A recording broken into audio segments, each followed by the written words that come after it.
तीसरा होगा, बहुत होगा। तो डॉक्टर बालाजी पंत, आप सावरकर, बालाजी पंत नाम के है व्यक्ति, वही इनको इन्होंने पत्र लिखा है। Naturality that man should suffer on account of his attachment to body, ये स्वाभाविक बात है। यदि कोई आदमी अपने शरीर से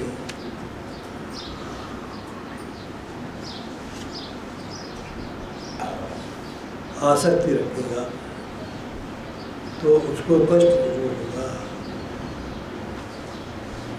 यदि कोई व्यक्ति अपने शरीर से आसक्ति रखेगा तो उसको कष्ट जरूर होगा। शरीर से आसक्ति कैसी? हमेशा शरीर की चिंता करते रहना, क्या क्या बढ़िया चीज़ खाने को मिलेगी इसकी चिंता करना, अपने सौंदर्य प्रसाधन की चिंता करना, मैं सुंदर लगूँ इसलिए बढ़िया बढ़िया वस्त्र पहनना, ये सब शरीर की चिंता है।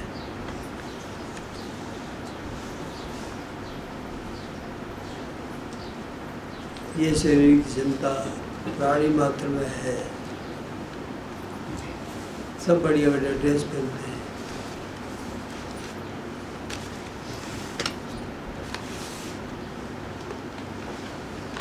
शेक्सपियर कहने का है कि we are a tailor made man, we are a barber made man, अर्थात तो नाई के और दर्जी के बनाए हुए पुतले हैं हम। दर्जी बढ़िया काट छाट करता है, बालों की सुंदर बना देता है, और दर्जी बढ़िया बढ़िया कपड़े सीसी के दे देता है, और हम बड़े आशा शौक से चलते हैं ये दिखाते हुए कि देखो अब कितने सुंदर है। इस तरह के मानुष है सबके, अपने आप को जबरदस्ती सुंदर बनाने में लगे रहते हैं। अरे सुंदरता तो असली वो है जो आपको भगवान ने दी है, उस सुंदरता को निखार।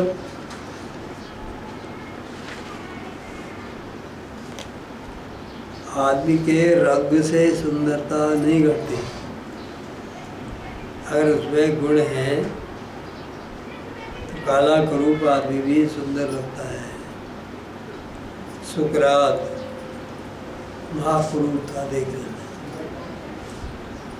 लेकिन ग्रीस का, यूनान का सबसे विद्वान आदमी बना गया। वहाँ देवी ने स्वयं बोल की घोषणा की कि इस देश का सबसे विद्वान आदमी सुकरात है, और वहाँ बदसूरत देखे, ये उसका पूजा होती थी, लोग बड़े आदर से देखते थे उसको। इससे आप सोचो कि शरीर के विषय में ज़्यादा चिंता करने से क्या होता है।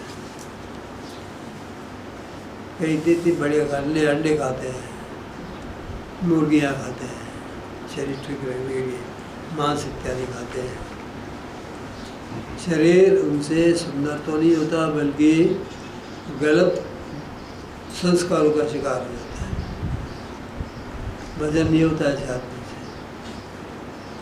उनका मन भी विचार बिगड़ जाते हैं, वो वास्तव में मनुष्य होते हुए पशु बन जाते हैं। ऐसा तो ज़्यादा सजावट की चिंता मत करो, भजन ज़्यादा करो जिससे आप सुंदर लगोगे, आपके कार्यकलाप सुंदर लगेंगे। जब आप बाहर निकलोगे तो लोग देखो कितना अच्छा लगता है, कितना अच्छा आदमी है, यूँ कहेंगे, और सच करके निकलो तो कहते हो कैसे बंदर है। आज 2 कौड़ी का आदमी है और ये कहते बंदर कहते सच के जा रहा है। ऐसे तारीफ सुननी हो तो आपको सजाओ, गुण नहीं है, आप सजाते हो अपने आप को तो उसका कोई मूल्य नहीं। Naturality that man should suffer on account of his attachment to body, ये स्वाभाविक बात है कि अगर आदमी अपने शरीर से आसक्त रखेगा तो वो दुख पाएगा।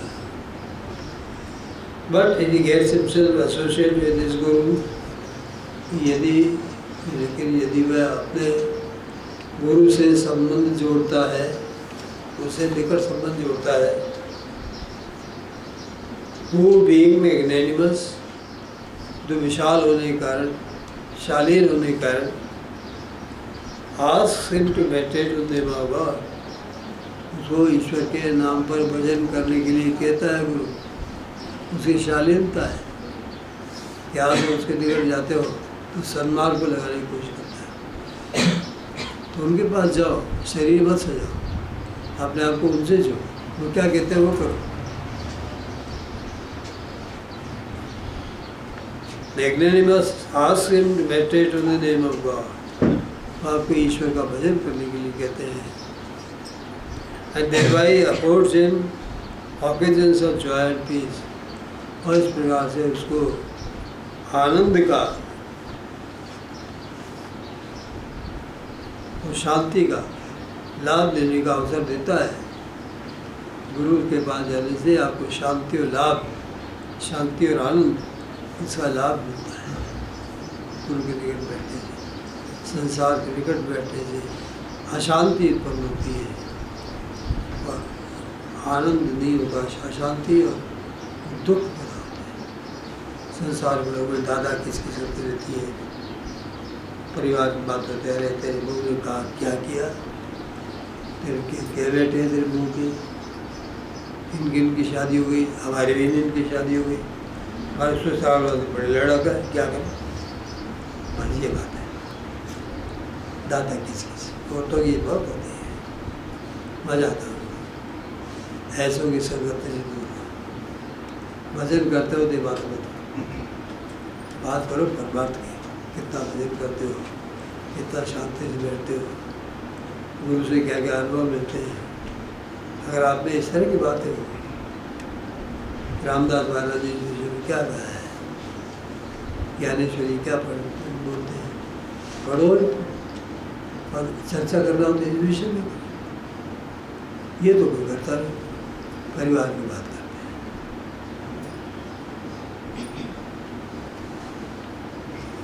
Thereby affords him occasions of joy and peace. ईश्वर के नाम का स्मरण करके आपको आनंद और शांति के लिए अवसर देता है गुरु। You will come to know that there is nothing greater than the spiritual life. और इस प्रकार गुरु के निकट जाने पर वो उसको मालूम होगा कि संसार में परमार्थ जीवन से बड़ी कोई चीज़ नहीं, इससे बड़ी कोई चीज़ नहीं। अरविंद योगीराज अरविंद तो बैठे हुए थे पांडिचेरी के आश्रम में। उनको जब हिंदुस्तान आज़ाद हुआ तब उनको पत्र भेजा गया, क्या राष्ट्र के राष्ट्रपति, पहले राष्ट्रपति आप। अरविंद ने कहा मेरे को टाइम नहीं है, ऐसे काम के लिए मेरे पास टाइम नहीं है। इस तरह से राष्ट्रपति पद को ठुकरा सकते थे, क्योंकि वो बड़े भारी योग समाधि में रहने वाले व्यक्ति थे। उन्होंने जो कुछ लिखा, जो परमार्थ से बताया, भारतवर्ष के लिए बड़ी चुनौती है। तो कहाँ टाइम था उनको बात हो गई। तो आनंद और शांति इसका अवसर मिलता है गुरु के पास जाने। ये तो दुख, गुरु से दूर रहो, 5-7 वर्ष दूर रखो, आपके घर में दुख और अशांति आ जाएगी।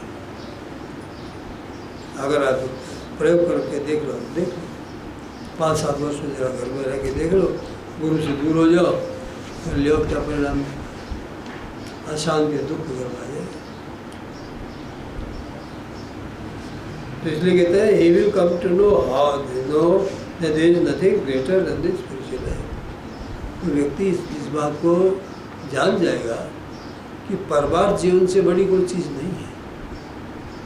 गुरु को हमें चाहिए क्या, गुरु केवल देता है, अपनी शक्ति देता है, आपको ज्ञान देता है, जीवन शैली सिखाता है, परमार्थ केवल बढ़ाता है। और गुरु लेता है क्या आपसे? तो गुरु से टूट जाओगे तो ये सब लक्ष्य से टूट गया, आपकी हानि है। आपके हाथ ये तो ऐसे ही हो गया, गुरु जी अब तो आपको देखेगी नहीं, आँख बंद करके चल पड़ेगा, कोई खड्डों में पड़ोगे और क्या करोगे। तो असली नेत्र तो गुरु से मिलते हैं। It puts a stop to all sorrow and grief. गुरु के पास जाने से शांति और आनंद मिलता है और आपके सब प्रकार के संकट और कष्ट मिटते हैं। सब प्रकार के संकट और कष्ट इससे मिटते हैं।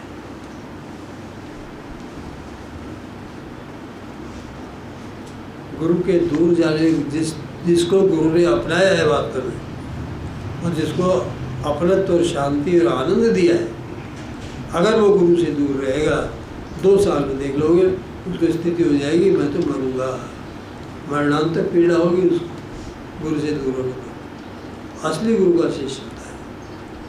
ये टेस्ट है कि पीड़ा होने लगेगा और गुरु के आशीष बने नहीं है तो वास्तव में तो फिर आपको कोई दुख नहीं होगा, क्यों बने जोड़ा ही नहीं संबंध। All this time will then spent in joyful meditation on the name.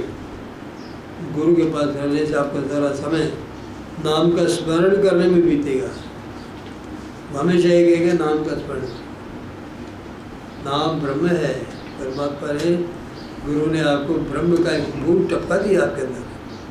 यदि आप में भाव है तो आग लग जाएगी उससे आपके अंदर, और यदि भाव नहीं है तो कहाँ से अग्नि बनेगी। आग अगर फेंक दो और कोई कूड़ा कचरा कुछ जलने को नहीं है तो आग जलेगी नहीं, कुछ जाएगी। इस बात से गलत आदमी अगर नाम लेता है तो उसे अग्नि नहीं प्रज्वलित होती। भाव युक्त होना चाहिए शुरू से जीव को, ईश्वर के लिए परम प्रेम होना चाहिए। All this time will then be spent in joyful meditation. सारा समय आनंदपूर्ण ध्यान करने में देगा ये नाम पर। And in peaceful contemplation of the divine God, आपको जो रूप और दृश्य दिखाई पड़ने लगेंगे उसका आप शांति से चिंतन करते हुए होगा, क्या रूप दिखा है, क्या सुंदर है, क्या सुंदर है। ये रूप दर्शन होते हुए चले जाएंगे। तो उनका चिंतन करने में समय बीतेगा, फालतू की बातों में नहीं।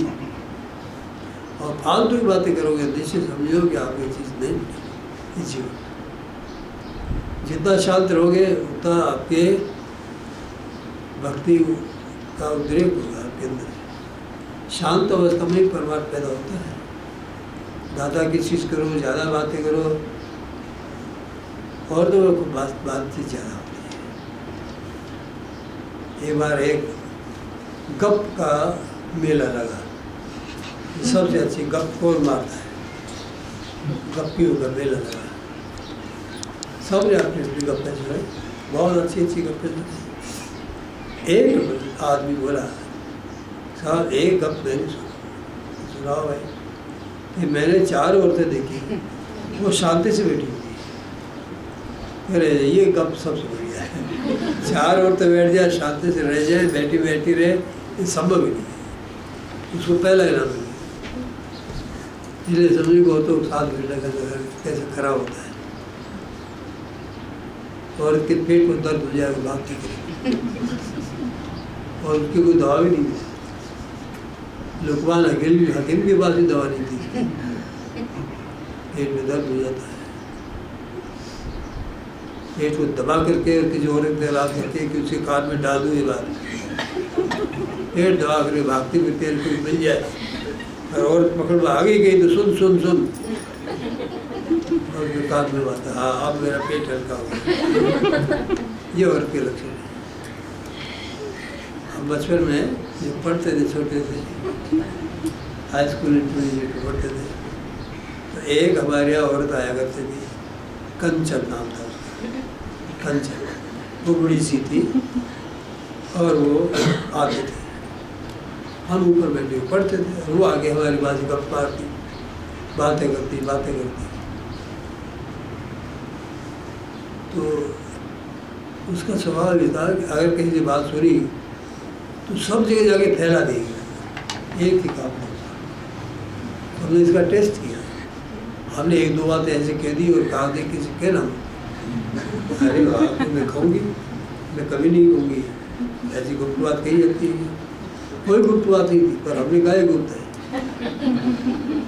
अब वो चली तो हमारे जिस घर से मैं रहते तो अगले वाला घर लाल गोखों की हवेली कहलाता है। अगले वाला घर बड़ा मकान है, वहाँ जितने भी हमारे संबंधी लोग थे सबसे आके अरे ऐसी बात है कहना दूसरे अगले वाले घर में 3-4 परिवार तो सब बात है कि कहना ये बात सबसे करो और अगले मकान में चलो।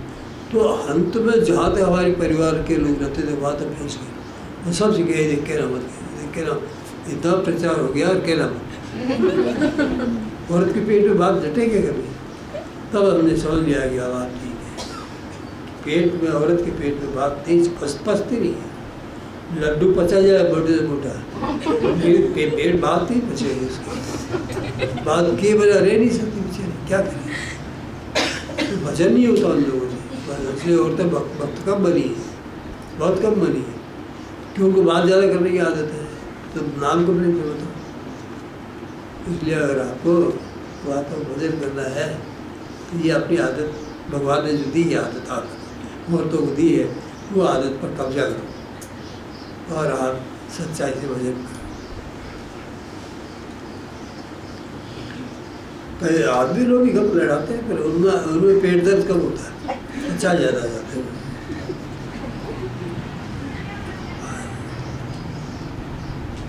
This great attachment, affection become all centered in the devotion to God only. ऐसे आदमी जब भजन करने लगते हैं तो उनका सारा का सारा लालच, उनका आसक्ति, उनका प्रेम, ये सब ईश्वर के नाम पर, ईश्वर के भक्ति पर केंद्रित हो जाता है। उनको लालच होता है किस बात का? और करे थोड़ा, ग्रीड, पेट नहीं भरता। अरे दो ठीक हुआ, अभी क्या है, कितना मजा आ रहा है, और बैठेंगे और बैठेंगे। ये लालच, संसार का लालच है, वो भजन की लालच में बदल जाता है। आसक्ति, अरे संसार की क्या सुंदरता देखो, देखो सुंदरता, भगवान के रूप में चेहरे को देखो कितना सुंदर है, तो आकर्षण वहाँ बढ़ जाता है। और प्रेम अगर करना है संसारी जीवों से, क्या प्रेम करना है? तो चले जाएंगे छोड़ के तुमको कभी, और तुम इनको छोड़ के चले जाओगे, इनमें क्या प्रेम? प्रेम तो करो भगवान के रूप से करो, जो शाश्वत है, हमेशा आपके लिए स्थायी रूप से आपको मिलेगा। इस तरह से सब भाव परिवर्तन हो जाते हैं और भक्त का रूप इस प्रकार से गुरु की सहायता से बदल जाता है। ये गुरु से अंतरंग जब तक नहीं मिलते, हृदय जब तक नहीं मिलता, ज़्यादा मन ज़्यादा बुद्धि ज़्यादा काम करती है, तब तक गुरु से मिल नहीं सकते। भाव प्रबलता होनी चाहिए गुरु से मिलने में, वो शक्ति आप भाव प्रबलता है कारण आपको प्रवेश करती है, आपको बदल डालती है। भाव नहीं तो गुरु से मिलना कैसे हो सकता है? मनुष्य में आपस में मिलना देखो कैसे होता है, जिनमें भाव और प्रेम है वो भी मिलते हैं आपस में, नहीं तो कोई मिलता ही नहीं, बात करते हैं फालतू में। अगर वास्तव मिलन है तो माँ का बेटे से मिलन है, भाव प्रेम है, उसको स्वाभाविक रूप से मिलते हैं, पति पत्नी में स्वाभाविक रूप से मिलते हैं। ये दो अपरिचित मिलते कैसे मिलते हैं? राम राम राम राम राम राम, बस वो इधर से आ रहा है, वो इधर से आ रहा है, खड़े होकर राम राम राम राम, बस ये मिलना हो गया। भाव से मिलन करना है, वो उसको जाना है, वो उसको जाना है। संसार में मिलन ऐसा ही है, कोई स्वार्थी है सब कुछ, तो आपसे वास्तव में कोई नहीं मिलता है संसार में। असली मिलना तो ईश्वर से ही होता है, जो आपसे एक कर लेता है अपने आप। गुरु को मिलन असली मिलन है, तो आपको शक्ति देके ईश्वर से एक करने में आपको सहायता देता है। निस्वार्थ मिलन होता है, आपसे लोग लालच को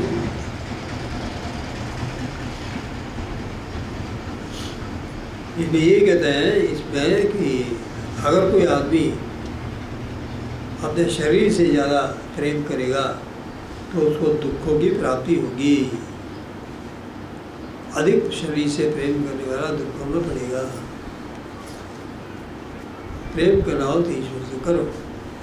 संसार में कोई प्रेम करने काबिल नहीं है। संसार केवल आपसे संबंध एक दूसरे से जीवन निर्वाह के लिए है। वास्तविक प्रेम अगर है तो ईश्वर जी हो, क्योंकि वो प्रेम का निर्वाह तो वही कर सकता है आपसे, और कोई नहीं कर सकता। कई समझ पर परिस्थिति आ जाती है, आपको पता लगता है कि संसार के लोग स्वार्थी है, असली प्रेम नहीं करते। यदि बुद्धि खोल के चले संसार में तो देख सकते हैं ये हाल। मित्रों में भी स्वार्थ है, स्वार्थ नहीं, कोई स्वार्थ अटका तो मित्रता टूट जाती है। मित्रता असली टिकाऊ नहीं होती। स्वार्थ पर जब स्वार्थ सिद्धि होती है तो मित्र, जब स्वार्थ से नहीं रहता तो मित्रता टूट जाती है। काशीनाथ पंत कुछ चिट्ठी लिखी इन्होंने 96 में। Be a little indifferent to the body, harden the mind, and controlling the senses. Get yourself devoted to meditation in the name of God. क्या कहते हैं? Be a little indifferent to the body. जरा शरीर के प्रति निरपेक्ष हो जाओ, शरीर पर मन को ज़्यादा मत लगाओ, शरीर को परमार्थ में लगाओ, प्रेम मत करो। कल सोने का प्रेम है, अधिक सो आराम करो, आनंद करो, जागो, निद्रा को कम करो और भजन में लगा दो उस टाइम, तो आप सुख पाओगे। यदि सोने में टाइम निकाल दिया तो आपने जीवन बर्बाद कर दिया, क्योंकि भजन करने का टाइम तो रात्रि का ही होता है। दिन में तो आपको सोने का टाइम है। योगी लोग दिन में रात मानते हैं और रात्रि को दिन मानते हैं। गीता का उदाहरण दे रहा हूँ, रात को तो दिन मानते हैं और दिन को रात मानते हैं। या दिशा सर्वभूतानां तस्यां जागृत संयमी। तो सब भूतों के लिए रात्रि है, सब प्राणी सोते हैं और संयमी, इंद्रियों का संयम करने वाला, मन का संयम करने वाला, परमात्मा की ओर जाने वाला रात को जागता है, मिलता है, तो पूर्ण शांति रहती है। और आकाश में अनेक सिद्ध लोग घूमते रहते हैं और देखते कौन अच्छा भजन कर रहा है, तो शक्ति दे देते ऊपर से, पता भी नहीं लगता। तो रात्रि का समय भजन के लिए बहुत अच्छा होता है। विचरण करते हैं आकाश में सिद्ध लोग, देखते हैं कौन यहाँ पर भजन कर रहा है अच्छा, और वो शक्ति देते हैं। इसलिए कहते हैं be a little indifferent to the body. ले भाई शरीर के लिए थोड़ा निरपेक्ष रहो, ज़्यादा ध्यान मत दो इस पर। हर एक अंग पर ध्यान देते हैं नहीं। औरतों को देखो, शरीर के सजावट में कितनी लगी रहती है। चूड़ी का रंग वही, चुन्नी का रंग वही, जूते का रंग वही, सलवार का रंग वही। अरे लाली बाई कहाँ चली, लाल कपड़े पहन के कहाँ जा रही है तू बंदरी? बंदरी नहीं तो और क्या है बताओ? मनुष्यता तो है ही नहीं, भगवान का भजन नहीं है। ये तो बंदरी वैसे ही सुंदर है, लाल को कैसा अच्छा लगता है उसका। आप क्यों लोट लगा लगा बंदर का निकल करते हो, फोटो चिपकाती हो क्या? तो ये तो वो बंदरी किससे कंपटीशन कर रही है, खुद काली रंग की, ऐसे काले रंग की रातन को अगर खड़ी कर दो तो दिखे नहीं आता ऐसे। और सजने की कोशिश, लाल रंग की साड़ी पहन ले, लिपस्टिक लगा ले, काजल लगा ले जो आंखों को फोड़ता है, सारे शरीर को सजा ले, तो ये शोभा यात्रा देखो। इसलिए कहते हैं भैया थोड़े शरीर से निरपेक्ष रहो, इससे सजावट में मत घुसो। ये मरने वाला शरीर शव है, शव कुछ देर बाद शव हो जाए, क्या सजाते हैं? इसके अंदर जीवित आत्मा है, उसको पकड़ो, उसको जगाओ अंदर से, उससे मेल मिलाप करो। शरीर में सादा कपड़ा पहनोगे तो बहुत अधिक अच्छे लगेंगे। जो भजन करने वाले हैं उनको सादा कपड़े चाहिए, बल्कि ऐसा कपड़ा चाहिए जिससे वो सुंदर नहीं लगे, वो ज़्यादा अच्छा है। सुंदर लगने के लिए पहनना, इसका मतलब आप भजन नहीं कर सकते, आपकी रुचि नहीं है। आप सुंदर बनना चाहते हो और ईश्वर की सुंदरता ज्ञान नहीं करना चाहते आप। आपकी सुंदरता में फिर दर्पण के सामने खड़े होने बात पूछो ही मत, तो भजन कैसे करोगे भैया? जैसे विकृत दिमाग है, सौंदर्य की परख नहीं, आप देखो अंदर सौंदर्य वहाँ है, या आप सुंदर बने पर भाषा हमारा ठीक बात कहते हैं। इनके शरीर से निरपेक्ष हो जाओ भैया, भजन करना है और गुरु जैसा बताते हैं वैसा चलाओ इसको। मन के अंदर लड्डू मत फोड़ो, मन के लड्डुओं को में जीवन मत बिताओ। गुरु के अनुसार कठोर जीवन जीने की कोशिश करो। हमने कई से कहा जरा कठोर जीवन बिताओ, नहीं यार उठा ही नहीं जाता। हम तो पढ़े पढ़े भजन कर लेते हैं, नाम चलता रहता है हमारा, पढ़े पढ़े ही चलता रहता है। भाई हम खड़े खड़े तो हम भी नहीं करते, बैठ बैठ तो करो, बैठ के तो होता नहीं। नींद की जो क्या थी क्या ऐसा कैसे कहो आप? तो देखो अपने आत्मघाती होते हैं। Controlling the harden the mind, मन को कठोर बनाओ, उसे लालूपंजी मत बनाओ, कठोर बनाओ। नियंत्रण करें मन को, ऐसा कठोर बनाओ कि आपको नियंत्रण में रखे। जिसकी लगाम को इसको ढील मत दो, लगाम को कठोर पकड़ के रखो इसे। कंट्रोलिंग द सेंसेस, माइंड कठोर हो, इंद्रियों को संयम कर खींच ले इंद्रियों को, तो इंद्रिया तो डोरी है। मन प्रग्रह, मन डोरी है, इंद्रिया जो जुड़े हैं, ऐसा भी कहते हैं। Get yourself devoted to meditation name of God, और इस प्रकार से भगवान के नाम पर भजन करने में लगाओ अपने जितना होती करता रहेगा। क्या सुंदर नाम बनाया आपने, अंदर देखो ना सुंदर रूप निकलेंगे, कितने सुंदर रूप। वो सुंदर रूप आपके आत्मा का रूप है, आत्मा का रूप जो आपके अंदर बैठे है, उसका सुंदर रूप देखो। शरीर तो आप कैसे ही हो, काला शरीर है वाला तो वो सुंदर है,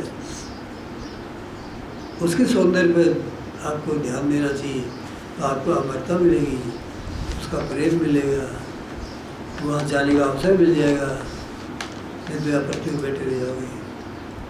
पंच तत्वों में लीन होने के बाद फिर कोई दूसरा शरीर मिल जाएगा जो इससे बदसूरत होगा, कहाँ से जाओगे उसे लेने? क्या बोले?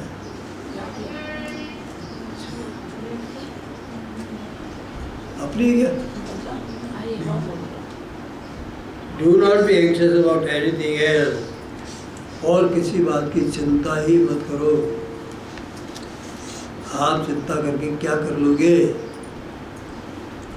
आपने जो किया उसका फल तो आपको मिलना ही है, करो चिंता, क्या होगा उससे? मन बंदर जैसा है। एक बंदर ने बड़े ने लकड़ी को चीरी और चीर करके एक किला ठोक गया उसमें, कल चिरुआ और इधर फाड़ हो गई और इधर जुड़ा हुआ था, फटी हुई लकड़ी थी।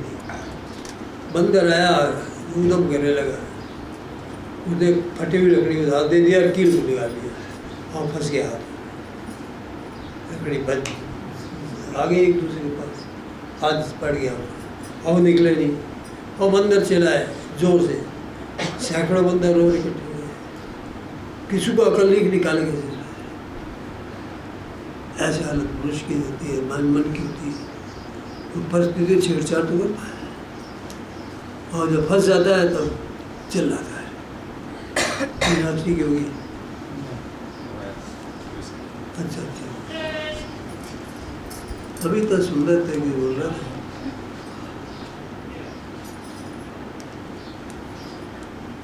Do not be anxious about anything else, और किसी बात की चिंता मत करो। सबसे पहला ध्यान करो, ईश्वर आपको सब कुछ दे देगा, परिस्थिति अनुकूल बनाएगा, आपको सुख देगा। आप ध्यान में करो, उससे एक हो जाओगे तो आपको दुख आ जाएगा।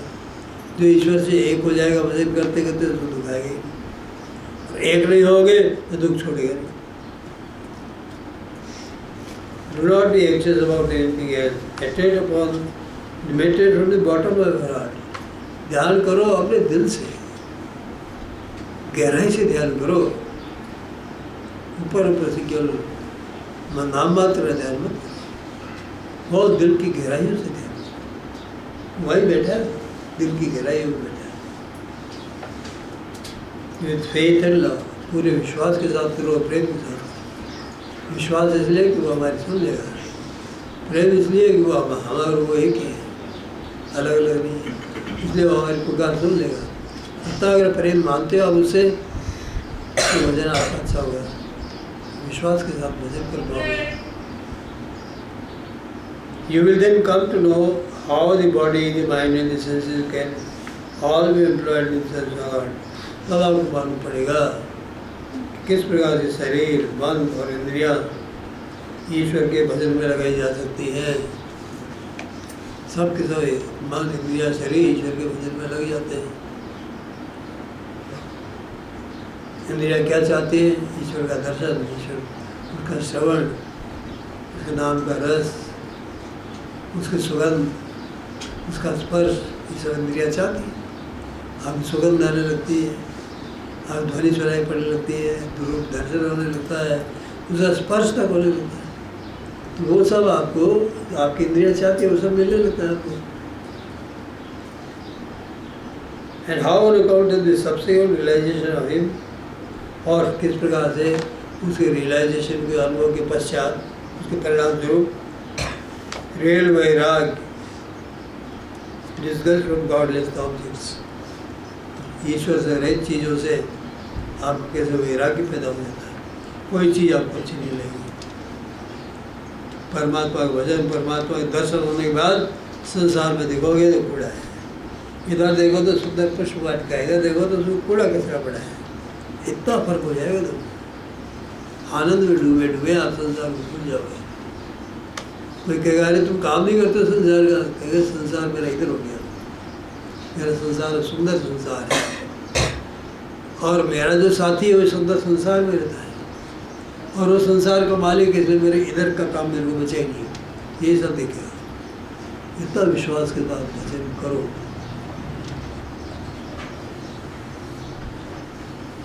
On account of the subsequent realization of him, the real vairag is will arise in you, तुम्हारे अंदर वास्तविक वैराग्य पैदा हो जाएगा। नकली वैराग्य नहीं होगा, यथार्थ वैराग्य पैदा हो जाएगा। वास्तव में आप सब चीज़ नफरत करके परमात्मा का ध्यान में लगे रहोगे, ये आपकी स्थिति हो जाएगी। And how health, joy, peace will be themselves up to you. और जिस स्वास्थ्य के, शरीर के स्वास्थ्य के, आनंद की, शांति की या चिंता किया करते थे, वह आपको अपने आप प्राप्त हो जाएगा। ईश्वर की कृपा से सब अपनी बात आपके पास आ जाएंगे। मन शांत रहेगा तो शरीर के सब गुण बदल जाएंगे। जितना मन शांत हो तो शरीर बदल जाएगा, शरीर के धर्म बदल जाएंगे। परमात्मा के प्रति प्रेम मनी मनी शरीर में भी पैदा हो जाएगा। शरीर भी परमात्मा का आनंद चाहने लग जाएगा। शरीर संसार के सुखों में सुखी नहीं होगा, संसार के भोगों से सुखी नहीं होगा, संसार से दूर आनंद, परमात्मा के आनंद में सुखी होगा। ये आपको अभ्यास हो जाएगा इससे। No doubt your mind might wander for some time, कोई बात नहीं, तुम्हारा दिमाग कुछ समय के लिए तो भाग दौड़ करेगा बेचारा, है ना। कुछ पहले तो भाग दौड़ करेगा, बस में नहीं आएगा, पहले तो भाग दौड़ करेगा। But do not allow your body to move from meditative posture.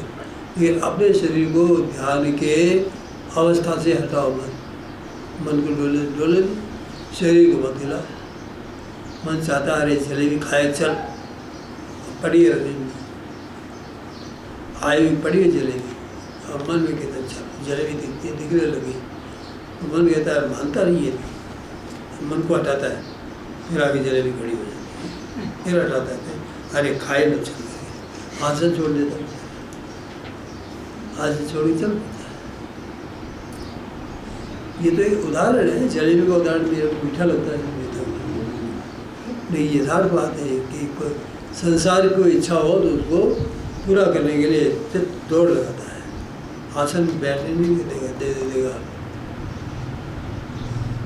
कोई अतिथि आने वाला है, आपका प्रिय आने वाला है, किसी का बेटा इंग्लैंड से आने वाला है, तो एक औरत की ब्रह्म राक्षस लगा हुआ था, वो हमारी क्या नाम है, हंसमुखी पाठक, वो हाथरस की रहने वाली थी, यूपी की, और ये आई थी 20 साल 25 साल हो गए, ये आई थी। तो ऊपर के कमरे में मैं गया उसका, तो ब्रह्म राक्षस बोलने लगा, मुझे बताया ये 14 साल की थी, तब से मैं इसके साथ हूँ, इसके पति को मैंने मार दिया है, लेकिन बच्चों की मैं रक्षा करता हूँ, और मैं इसके साथ पति के रूप में रहता हूँ, 14 साल की थी शादी के समय में बैठा था इसके साथ, और वो आए थे 70 साल के आसपास। वो बोले कि मेरे को बाद में पता लगा कि तो ब्रह्मराक्षस मेरे भाई के भी लगा हुआ है। तो मैंने कहा ब्रह्मराक्षस कोई बात नहीं। तो थोड़ी देर 10-5 मिनट बैठी तो सामने ब्रह्मराक्षस निकल के कहा आप मेरे को मुक्ति का अवसर दो, मेरे को नाम दे दो तो मैं इसको छोड़ दूँगा। पर मैं ऐसा नहीं करूँ, तू पहले इसको छोड़, मैं तो जगह में बताता हूँ। गढ़मुक्तेश्वर में जाके बैठ जा, वहाँ पर गंगा के किनारे बहुत बड़े बड़े पेड़ हैं, उनमें रह जा कर के, और मैं तेरे को नाम दे दूँगा बाद में, पहले तू उसको छोड़ दे। लेकिन दुर्भाग्य से वो बोली ठीक हो गई थी काफ़ी, घर पर भी चली जाती, फिर भी ब्रह्मराक्षस से घुस नहीं सकता था उसमें। तो बाद में बोली मेरा पोता इंग्लैंड से आ रहा है और मैं 7 दिन के लिए चली जाऊँ, मिली आऊँ। मुझे तेरे को ये ब्रह्मराक्षस छोड़ेगा नहीं, फिर मैं 7 दिन में आ जाऊँगी, मैं 7 दिन में आ जाऊँगी, ज़्यादा टाइम मत लगाना। मैंने 1.5 महीने बाद आई,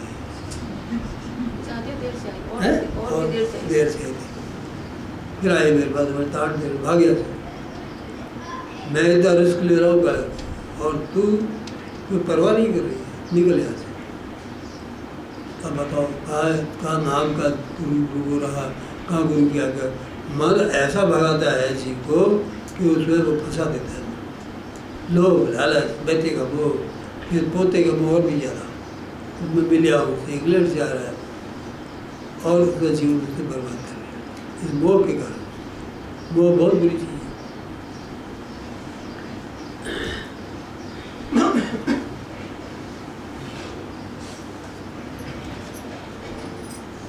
No doubt your mind will wander for some time, but do not allow your body to move from meditating posture and wander along with it. और मन के साथ साथ शरीर को मत बिठाओ, शरीर को स्थायी रूप से बिठा दो आसन पर। मन जाने दो, जाने दो, मत जाने दो शरीर, ऐसे कबीर जी कहते हैं। You will soon find that your mind also will obey you. इधर हाथ करोगे तो बाद में आप देखोगे कि आपका मन भी आपकी आज्ञा मानने लग गया है। मन मानने लग जाएगा आपकी बात, ये तो कठोर है, हमारी इच्छा को मानता ही नहीं है, इसलिए वो आपका आज्ञाकारी बन जाएगा। And that you will not feel like wasting your time in the idle talk, और आप पाओगे कि आप व्यर्थ की बातें करने में अपना समय नहीं गवाओगे। फिर व्यर्थ की बातें करने में मजा नहीं आएगा, खुद को समझ में आएगा कि क्यों फालतू गप्पे मारते हैं। चलो भजन करो, समय है तो कोई अपनी पुस्तक पढ़ो, जिस बर्बाद की चर्चा हो उसको पढ़ो। भजन गाँव से मिलकर बैठ के औरतों के लिए खासतौर से अच्छा है, बैठ के भजन करो, क्या दिक्कत है। लेकिन समय बेकार चर्चा हो, बेटे की, पोते की, धन की, इन बातों की चिंता मत करो। सास बहू की लड़ाई की बातें बहुत होती है, औरतें बैठ जाते, देखो यही चर्चा। हमने देखा कि हम श्रीमाधपुर में निमटने के लिए जंगल में जाते थे। गाँव था आज से सन 45, 46, 47 की बात है, कितने साल हो गए, 56, 57 साल, 58 साल पहले की बात। वहाँ औरतें भी खुले में टट्टी जाती थी और एक घेरा बना लेती थी, घेरा बना करके निमटने के लिए जाती, और वो बातें करती थी तो सास बहू की लड़ाई की, देवर जेठानी की, रणमन की, मेरे जेठ ने कहा, मेरे सासुर सास ने कहा, सास कहती मेरी बहू ने कहा, टट्टी जाते जाते यही बात है। कोई बात है, मुख्य विषय जीवन का ये था। अपना सारा गुबार वही निकालता था, घर में चर्चा को टाइम नहीं मिलता और बेचारे।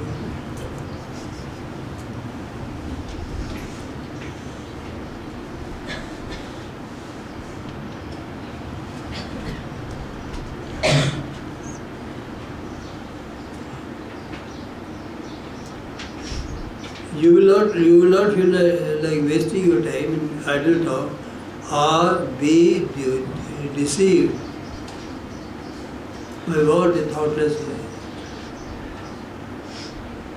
बैठ से जो अविचारी मनुष्य हैं वो जो कुछ कहे उसमें आप धोखा नहीं खाओगे। वो लोग विचार तो है नहीं, जानते हुए है नहीं, ऐसे अविचारी मनुष्य अगर आपसे कोई बात कहे तो आप उसे धोखा नहीं खाओगे। एक आदमी 16-17 साल का कोई बच्चा भजन करके जा रहा है, ये बूढ़ा आदमी सामने सफ़ेद दाढ़ी लकड़ी नहीं जा रहा था। तो बेटे कहाँ जा रहे हो तुम? कि हम भजन करके आ रहे हैं। भजन क्या होता है? कि राम का नाम लेते हैं। तुम्हारे माता पिता क्या करते हैं? वही भजन करते हैं, थोड़ा बहुत करते हैं, क्यों करते हैं, क्यों करते हैं। तो तुम्हारे जीवन बेकार हो गया। संसार में कलेक्टर बनो, कमिश्नर बनो, मिनिस्टर बनो, ये तो काम करने ये कौन करेगा फिर बताओ? तुम जैसे भले आदमी को तो काम करना चाहिए। भजन छोड़ो, संसार के अच्छे काम करो। आप शिक्षा बढ़िया दे रहे हो, लेकिन ये विचार नहीं पुरुष, अविचारी पुरुष है। अगर विचारशील होता तो ऐसी बात कभी नहीं थी। मुग्धा तो शाबाश, बड़े अच्छे इंसान बनोगे, ईश्वर के नज़दीक जाओगे तो तुम्हारा मन और दिल और दिमाग ठीक रहेगा। समाज में तुम अच्छे प्राणी बनोगे और समाज में ऊंचे पद पर जा सकते हो और काम अच्छा करोगे। ये भी बात कह सकता था। तो इसको तो छोड़ दो तुम और ये काम करो। ये अविचारी मनुष्य लोग ऐसा बोलते हैं, ऐसे फंसेगा नहीं। वो दृढ़ता रखेगा, ईश्वर का मार्ग पक्का है, वही सहायता करने वाला है। अरे रोग तुम्हारे लग गया तो डॉक्टर लोग तो नहीं सहायता करते, ईश्वर के नाम से मिलती है सहायता। वो ऐसी सहायता मिलती है, चकित हो जाते हैं लोग देखकर। उसको तो आप छोड़ दो और इनके धोखे में आ जाओ जो मूर्ख लोग हैं। ऐसा प्रयास करना हो जाता है। ये अच्छे दिखने वाले लोग, बड़े बुजुर्ग लोग दिखते हैं और आपको बड़े प्रेम से समझाते हैं, बेटा ये काम नहीं करना, अभी नहीं करना, जब बूढ़े हो जाओ ना तब आपको काम ही नहीं रहेगा, तब ये काम करना। और बूढ़े होकर के कैसी हालत होगी आपकी, कैसा शरीर होगा। किसी को देखा ये टेढ़े हो जाते हैं, बाके हो जाते हैं, बाके भी है ऐसे बन जाते हैं टेढ़े, दांत निकल जाते हैं, लाट होती रहती है, आंखें ऐसी हो जाती दिखता नहीं। भगवान का भजन करते हैं, भगवान कहते हैं मेरे पास बता भाग जा, ऐसा लूला लगड़ा अंधा होकर मेरे पास जा रहा है, क्या काम करेगा तुम्हें? क्यों नहीं होते बोला, इस तरह होगा तुम संसार में। ईश्वर लात मार के निकाल देता है। बूढ़े होके वहाँ जाते हैं ना, लात कर देता है, बहुत परेशान होते हैं। जिसने विचार नहीं किया जीवन में, गुरु का आदेश नहीं माना, वो जैसे जैसे वृद्ध होता जाएगा दुख पाएगा, कोड़े लगेंगे, संकटों के कोड़े पड़ते हैं। क्या जीवन में आनंद का जीवन तो जब आप गुरु आज्ञा में चलो, मेरे शरीर पर नियंत्रण रखो, मन बुद्धि पर नियंत्रण रखो और कठोर भजन से कठोर मन बना के भजन करो, तो आपका शरीर मन सब साथ रहेगा और आनंद के भागी बनोगे आप। When people request me that they should not be thrown in the clutches of Maya, आदमी लोग मेरे पास आते हैं, हम उससे कहते हैं भगवान ये गुरुदेव आपको माया के जालों में डालना, ऐसा मेरे से कहते हैं। बाबा साहब महाराज कह रहे कि शिष्य लोग आके कहते हैं संसार के जालों में डाला। बाबा साहब महाराज कहते I do not understand what they really wish to me to do for them. एक छूट गया, छठा पॉइंट। अच्छा, if you are elder to me it will be wrong on my part to advise you in any way. आपने बड़े सबसे बड़े भाई को चिट्ठी लिख रहे बाबा साहब महाराज नाना साहब को, कहते हैं कि क्योंकि आप मुझसे आयु में बड़े हैं, इसलिए मेरे भाग में मेरे लिए आपको कुछ सलाह देना उचित नहीं होगा, क्योंकि आप मुझसे बड़े हैं। Yet I am tempted to request you, लेकिन फिर भी मेरे मन में ऐसा आ रहा है कि आपसे मैं निवेदन करूँ that you too should give your time to the regular and determined meditation on Devamala. तुमको भी नियमित रूप से दृढ़ता के साथ में ईश्वर के नाम का स्मरण करना चाहिए। जीवन का मुख्य लक्ष्य बना लो, ईश्वर के नाम पर नित्य स्मरण करो, दृढ़ता से करो। ये अपना नियम बनाओ। ये मेरे को निवेदन है आपसे, क्यों आप बड़े हो इसलिए आदेश तो नहीं दे सकते। You one were simply to obey your conscious. यदि आप कहते हो मेरी मैं अंतस चेतना से काम करता हूँ, मेरी अंतस चेतना जो कहती है वैसे करता हूँ, तो इस तरह से काम करने से I feel it will not be possible to pacify my divine. इससे मेरे को लगता है इससे मन संतुष्ट नहीं होगा, शांत नहीं होगा, संतुष्ट नहीं होगा मन। क्योंकि अपनी चेतना कितनी सी, मैं तो अपना अंतःकरण से होता। अरे अंतःकरण तो आज जानते ही नहीं। एक दुष्ट आया और उसको आपने 10 रुपये मांगे और ऐसा दुष्ट था वो, आपके अंतःकरण निकला ऐसा दृश्य देख करके मैं तो पसीज गया, दे दिया पैसा। मैंने कहा वो तो शराबी था। अरे मेरे क्या पता, मैं तो मेरे मन में आया इसलिए चेतना है, अंतस चेतना भूल पड़ी हुई। तो क्या अंतस चेतना हुई आपकी? उसके ऊपरी रूप को देखिए आप पिघल गए, तो गलती की आपने। तो अंतस चेतना से आप काम करोगे तो मन संतुष्ट आपको नहीं होगा, शांत नहीं होगा। और कोई चीज़ चाहिए आपको ऐड करने वाली ऊँची।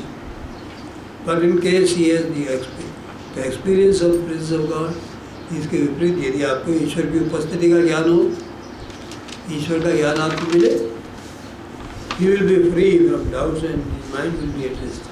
तो वह सब संदेहों से परे हो जाएगा और उसका माइंड शांत होगा।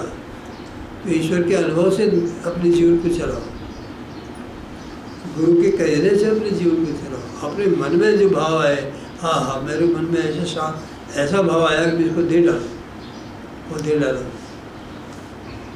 एक पिताजी को अंतस चेतना बोली कि मैं मेरे बेटे को दुकान खुलवा दूँ, ये दे दूँ, सारा पैसा उन्होंने पेंशन में दे दिया।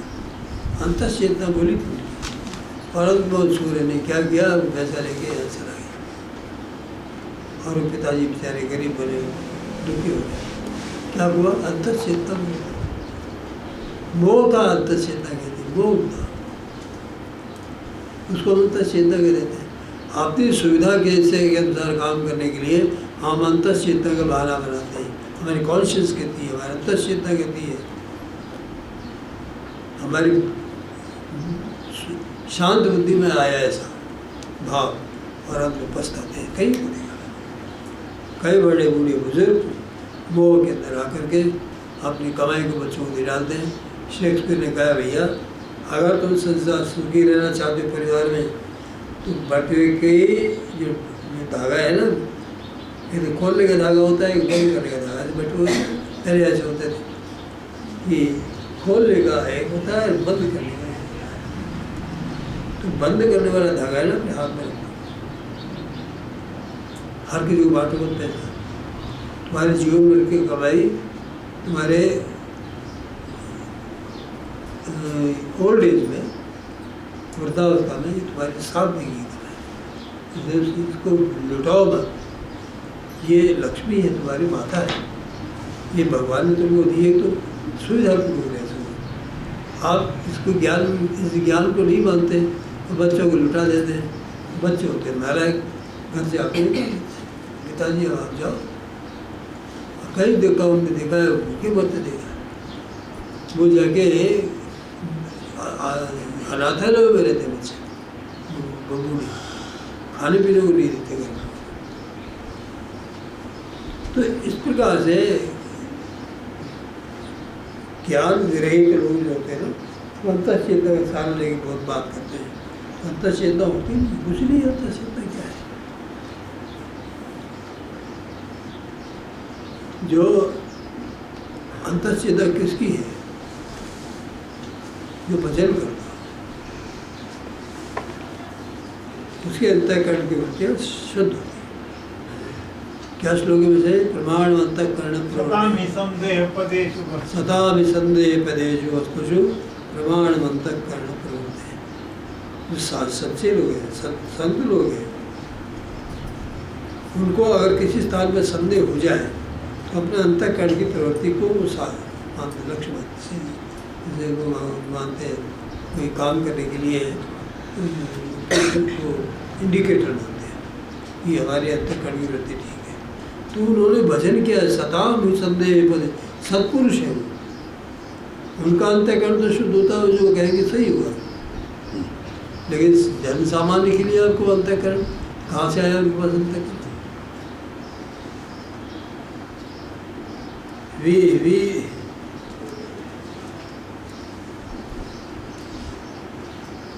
When people request me that they should not be thrown in the occurrences of Maya, जब आदमी मुझसे पूछते हैं, साधक लोग कहते हैं कि गुरुदेव आप हमें माया के जाल में मत फेंकना, मेरे को समझ में नहीं आता कि मेरे से चाहते क्या है।